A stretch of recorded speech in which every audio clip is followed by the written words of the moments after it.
বিসিবির সভাপতির দায়িত্ব নিতেই চন্ডিকা হাথুরু সিংহকে বিদায় করার ইঙ্গিত দিয়েছেন ফারুক আহমেদ।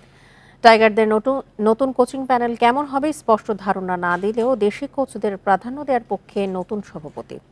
হেড কোচ নিয়োগে দেশীয়দের মধ্যে এগিয়ে থাকবেন মোহাম্মদ সালাউদ্দিন।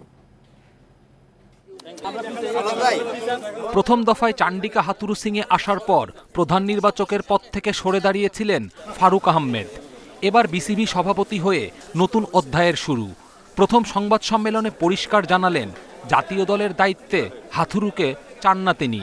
চন্ডিকা হাথুরু সিং এর ব্যাপারে আমি এক্স্যাক্টলি আসলে কন্ট্রাক্টটা জানি না।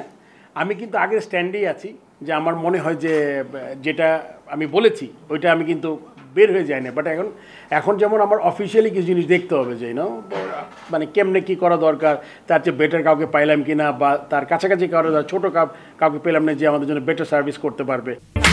ফ্যালকন অ্যালুমিনিয়াম, নির্ভরতার প্রতীক। জাতীয় দলের কোচিং প্যানেলে বরাবরই উপেক্ষিত থেকেছেন দেশীয় কোচরা, তা নিয়ে আলোচনাও কম হয়নি।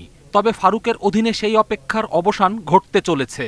বিদেশিদের প্রাধান্য কমাতে চায় BCB. Very important. I mean local coaches মানে আমার মনে খুব ভালোভাবে আছে। দেখি এখন বাকিটা I am sure I should not be মানে একমাত্র ডিসিশন মেকার হওয়া উচিত না। I need to talk to everyone and হয়তো বা আমার উপরে দায়িত্বটা বেশি because I can call the shot, but অন্যরাও থাকবে তারা যাই করবে।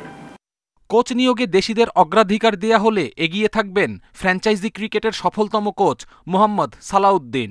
আলোচনায় থাকবেন সারোয়ার ইমরানও। দীর্ঘ কোচিং অভিজ্ঞতা, জাতীয় দলে হেড কোচের দায়িত্বেও ছিলেন। তার অধীনেই প্রথম টেস্ট খেলেছিল বাংলাদেশ। নাম আসবে খালেদ মাহমুদ সুজনেরও। 2019 সালে স্টিভ রোডসের বিদায়ের পর অন্তর্বর্তীকালীন হেড কোচের দায়িত্ব পালন করেছেন তিনি। এছাড়াও বিভিন্ন পর্যায়ে কাজ করেছেন জাতীয় দলের সঙ্গে। এদিকে সহকারী কোচ কিংবা ব্যাটিং, বোলিং, ফিল্ডিং কোচের দায়িত্বেও আছেন বিদেশিরা। সেই জায়গায় আমূল পরিবর্তন আসে কিনা সেটাই দেখার অপেক্ষা। কপিল পাল, ইন্ডিপেন্ডেন্ট নিউজ।